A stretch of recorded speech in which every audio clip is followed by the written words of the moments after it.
خواتین کا لوہے کی انگوٹھی پہننا، کیا خواتین لوہے کی انگوٹھی پہن کر نماز پڑھ سکتی ہیں؟ بنت آدم کراچی سے، بڑا اختلافی مسئلہ ہے علماء کے درمیان کہ خواتین لوہے کی انگوٹھی پہن سکتی ہیں نہیں پہن سکتی۔ بہرحال یعنی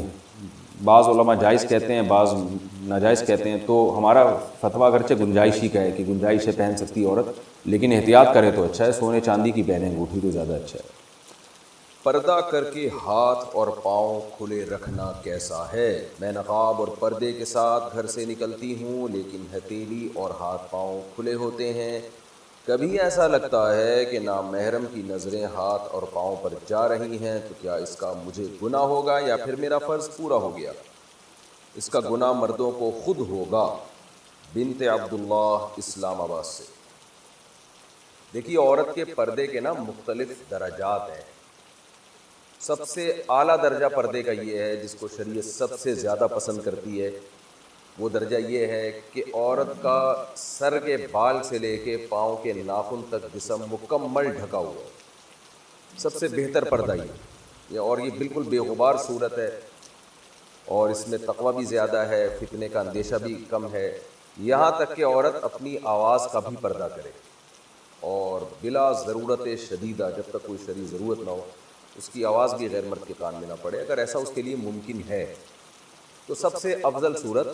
شریعت میں پردے کی یہ ہے۔ ایسی صحابیات کو مخدرات کہا جاتا تھا،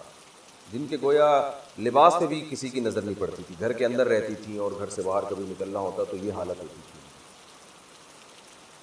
لیکن یہ ہر ایک کے حق میں لازم نہیں ہے۔ دوسرے درجے کا پردہ یہ ہے کہ عورت پورا جسم چھپائے، لیکن اس کے ہاتھ پاؤں کھلے ہوئے ہوں اور آنکھیں کھلی ہوئی ہوں، جیسے کہ نارمل خواتین پردہ کرتی ہیں، آنکھیں کھلی ہوئی ہوتی ہیں۔ یعنی پہلی صورت میں جب پوری باڈی کو چھپایا جائے گا تو اس میں آنکھوں پہ بھی پردہ ڈالا جائے گا، لیکن ایسا ہلکا لباس آنکھوں پہ نقاب ہوگا کہ نظر آ رہا ہوگا، جیسے خواتین گھوم رہی ہوتی ہیں، وہ برقعے کا نقاب آگے کیا ہوا ہوتا ہے تو ان کو اس کپڑے کے اندر سے نظر آ رہا ہوتا ہے، تو وہ باریک پردہ ہوتا ہے آنکھوں پہ۔ باقی جسم پہ تو موٹا پردہ ہوتا ہے، لیکن آنکھوں پہ باریک پردہ ہوتا ہے، جس کی وجہ سے ان کو نظر آتا ہے۔ لیکن دوسرا درجہ یہ ہے کہ آنکھیں کھلی ہوئی ہوں، ہاتھ اور پاؤں کھلے ہوئے ہوں، تو فی نفسہ یہ لازم نہیں ہے، لیکن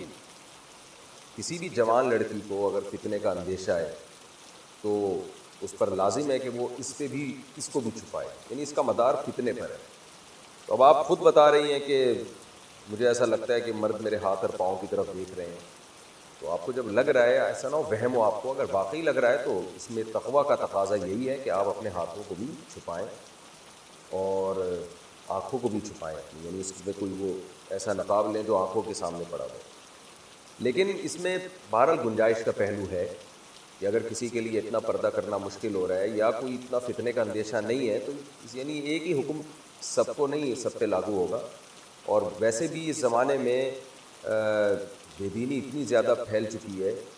کہ کوئی عورت اگر اس درجے کا بھی پردہ کر لے گی تو شاید اللہ تعالیٰ قبول کر لیں کہ بھئی چلو ان سے تو ہزارہا گنا بہتر ہے نا جو چہرہ کھول کے گھوم رہی ہیں، یا یہ کہ بالکل بے لباسی میں گھوم رہی ہیں، تو ان سے تو بہرحال بہتر ہے۔ تو یہ کہنا کہ ایسی صورت میں یعنی لڑکی اگر ہاتھ اور پاؤں کھول کے جائے گی تو اس کو گناہ ملے گا، تو گناہ کا لفظ تو میں نہیں کہہ سکتا کہ ایسی بے پردگی میں اس کو گناہ ملے گا، لیکن بہرحال یہ تقوی کے اعلیٰ درجے کے منافی، اور اس میں فتنے کا بہرحال اندیشہ ہے۔ فتنے کا مطلب یہ نہیں ہے کہ کوئی اغوا کر کے لے جائے گا ایسی لڑکی کو اور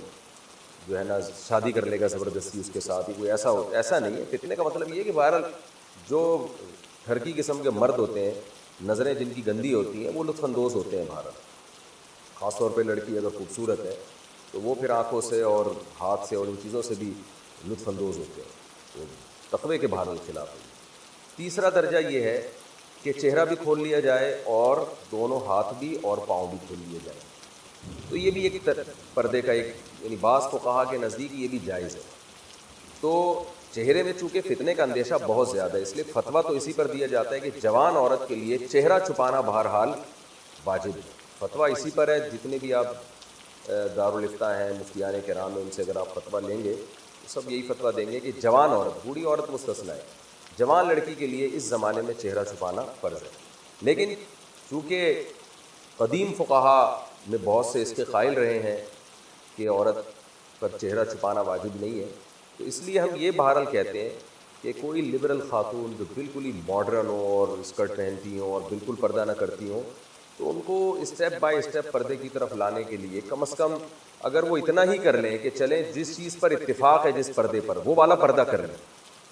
اور جو اختلافی پردہ ہے اس کی گنجائش سے وہ فائدہ اٹھا لیں، تو شاید اللہ سے امید ہے کہ ان کو گناہ نہیں ملے گا. یعنی اللہ سے امید کی جا سکتی ہے کہ ان کو شاید گناہ نہ ملے. تو جو جیسے فنکارائیں ہیں، اداکارائیں ہیں، گلوکارائیں ہیں، اس طرح کی خواتین کے لیے مکمل 100% پردہ کرنا اگر مشکل ہو رہا ہے تو چلو we something is better than nothing. آپ چہرہ کھول لیں اور دونوں ہاتھ اور دونوں پاؤں کھول لیں اور اس گنجائش پر عمل کر لیں اس نیت کے ساتھ کہ شاید اللہ آگے چل کے اس سے بھی آگے کی توفیق دے دے. اس لیے میں ایسی خواتین کو بھی ملامت نہیں کرتا جو کم از کم اس درجے میں پردہ کر لیں زمانے کے حالات کو دیکھتے ہوئے. اور یہ ہے بھی اختلافی، کیونکہ بعض فقہاء اس کے قائل ہیں کہ چہرے کا پردہ شرعاً واجب نہیں ہے، اگرچہ اس زمانے میں جو فقہاء اس کے قائل ہیں انہی کے ماننے والے اس زمانے میں اس کے بھی قائل ہیں کہ فتنے کا اندیشہ ہے تو جوان عورت بہرحال پردہ کرے، لیکن گنجائش اختلاف کی وجہ سے کچھ تخفیف پیدا ہو جاتی ہے. فتویٰ تو اسی پر دیا جائے گا کہ جوان عورت بہرحال چہرہ چھپائے، لیکن اگر کوئی گنجائش سے فائدہ اٹھائے اور اس کے بارے میں یہ ڈر ہو کہ بھئی اگر اس کو زیادہ کا ہم نے مکلف بنایا تو یہ اس سے بھی جائے، یعنی آپ ایسا کریں نا کہ اس کو آپ مکمل پابند کریں کہ جب تک سر کے بال سے لے کے پاؤں کے ناخن تک پردہ ہوگا نہیں تو اللہ قبول ہی نہیں کرے گا، تو ایسی صورت میں اس کا خطرہ ہوتا ہے وہ کہے پھر میں کر ہی نہیں رہی، مجھ سے نہیں ہوتا. تو ایسی گنجائش دی جا سکتی ہے ایسی خواتین کو کہ بھئی ٹھیک ہے آپ باقی جسم کو چھپا لیں، چہرہ اور دونوں ہاتھ کھول لیں. یہ گنجائش کی بات ہے، اصل فتویٰ یہ نہیں ہے. اور اس سے آگے کا جو معاملہ ہے وہ بالکل حرام ہے، سب فقہاء کے نزدیک ناجائز ہے. مثال کے طور پر سر کے بال کھلے رکھنا عورت کے لیے، اور یا بلا ضرورت شدیدہ اپنی کلائیوں کو کھولنا. ضرورت شدیدہ کا مطلب جوائنٹ فیملی میں اگر رہتے ہیں اور کبھی خاتون کے برتن دھوتے ہوئے کلائی کھل جاتی ہے وہ تو ایک الگ بات ہے، اس میں بعض فقہاء گنجائش، لیکن نارمل حالت میں عورت کے لیے کلائی کھولنا، پنڈلی کھولنا، مردوں کے سامنے سر کے بال کھولنا، یہ تمام فقہاء کے نزدیک حرام ہے، ناجائز ہے. قرآن و سنت میں اس کی گنجائش کی ہمیں کوئی بھی صورت نہیں ملتی. تو اس لیے سب سے اعلیٰ درجے کا پردہ کیا ہے کہ عورت کا پورا جسم مکمل چھپا رہے، اور حتیٰ کہ وہ بلا ضرورت شدیدہ اپنی آواز بھی کسی کو نہ سنائے. دوسرے درجے کا پردہ یہ ہے کہ آنکھیں اور ہاتھ کھلے رہیں، اس کی بھی گنجائش ہے.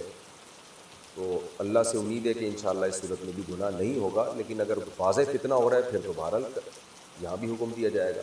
تیسرا درجہ یہ ہے کہ چہرہ اور دونوں ہاتھ اور دونوں پاؤں کھلے رہیں، باقی جسم چھپا رہے. یہ ان عورتوں کے لیے جو یعنی some thing is better than nothing کے اصول پر اگر آپ عمل کریں تو یہ ان لوگوں کے لیے، ان خواتین کے لیے. اور اس سے نیچے کا جو بے پردگی ہے کہ سر کے بال کھلے ہوئے ہیں، گردن کھلی ہوئی ہے، کلائیاں کھلی ہوئی ہیں، پنڈلیاں کھلی ہوئی ہیں، یہ بالکل حرام ہے، اس کی اسلام میں کوئی گنجائش نہیں ہے. اسی طرح یہ خوب سمجھ لیں کہ لباس تو پہنا ہوا ہے لیکن وہ اتنا چست ہے یا اتنا باریک ہے، اتنا چست ہے کہ اس سے جسم کے اعضاء نمایاں ہوتے ہیں، یہ اتنا باریک کپڑا عورت نے پہنا ہوا ہے کہ ڈریس تو مکمل ہے، اتنا باریک ہے کہ اس میں اسکن نظر آتی ہے. تو ایسی عورتوں پہ بھی رسول اللہ صلی اللہ علیہ وسلم نے لعنت کی اور کاسیات عاریات قرار دیے، کیونکہ لباس پہننے کے باوجود برہنہ ہے. تو عورت پر لازم ہے کہ وہ اتنی زیادہ فٹنگ کے کپڑے جس سے اس کی جسم کے اعضاء نمایاں ہوتے ہوں وہ نہ پہنے، یہ بھی ناجائز ہے.